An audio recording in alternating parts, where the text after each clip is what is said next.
السلام علیکم ملګرو، هیله لرم چې جوړ روغ او خوشحاله به یاستئ او د صحت په جامو کې به پټ یاستئ. ګرانو ملګرو، د نن په دغه ویډیو کې زه تاسو ته 10 داسې رازونه درښیم کوم چې باید موږ او تاسو له هیڅ چا سره شریک نه کړو.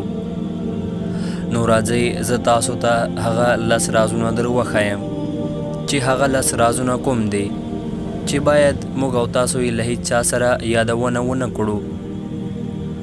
نو تر هغه مخته که تاسو زموږ په یوټیوب چینل نوي یاستئ نو له تاسو څخه هیله کوم چې زموږ یوټیوب چینل سبسکرایب کړئ تر څو زموږ هر راتلونکي ویډیو تاسو ته تر ټولو نه مخکې ورسیږي.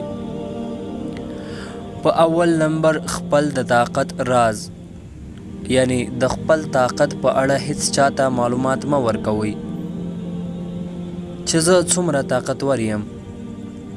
په دوهم نمبر د خپل زړه خبره، یعنی د خپل زړه خبر له هیڅ چا سره مه شریکوه. او په دریم نمبر د امانت خبره، یعنی که یو چا تاسو ته کومه خبره کړې وي نو تاسو یې باید بل چاته ونه کړئ، ځکه هغه انسان به په تاسو باندې ډیره باور کړې وي چې تاسو ته یې خپله یوه پټه خبره درښودلې وي. په څلورم نمبر د خپل کاروبار راز، یعنی د خپل کاروبار په اړه هیڅ چاته معلومات مه ورکوئ. هیڅ کله چاته د خپل کاروبار په اړه مه وایاست. او په پنځم نمبر د خپل سفر لور، یعنی تاسو چرته په سفر روان یاست دا خبره هیڅ کله چاته مه وایاست. په داسې کولو سره به تاسو ډیر په آرامه سفر وکړئ او له کوم مشکل سره به هم مخ نه شئ. په شپږم نمبر د خپل ملګري راز، یعنی که ستاسو ملګری تاسو ته خپل یو راز ووایي نو تاسو یې هغه راز باید بل چاته ونه وایاست، ځکه په داسې کولو سره به ستاسو ملګری بل وخت په تاسو یقین ونه کړي او تاسو به د هغه په نظر کې خپل یقین له لاسه ورکړئ.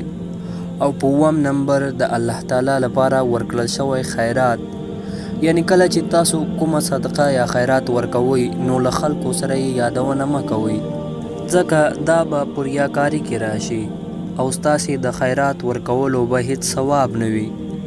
تاسو خیرات د الله تعالی لپاره ورکوئ نو د بندگانو تر مخ یې د هغه یادولو هیڅ اړتیا نشته.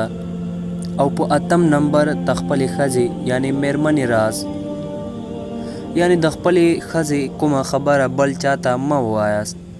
او په نهم نمبر ډیره اړتیا، یعنی که تاسو یو شي ته ډیره اړتیا لرئ نو د هغه یادونه د هر چا تر مخ مه کوئ، ځکه هر څوک ستاسو رښتینی نه وي. په لسم نمبر د یو چا عیب بیانول، یعنی د یو چا عیبونه د بل چا تر مخ هیڅ کله هم مه بیانوئ، ځکه د یو چا عیب بیانول هم د غیبت په حساب کې ګڼل کیږي.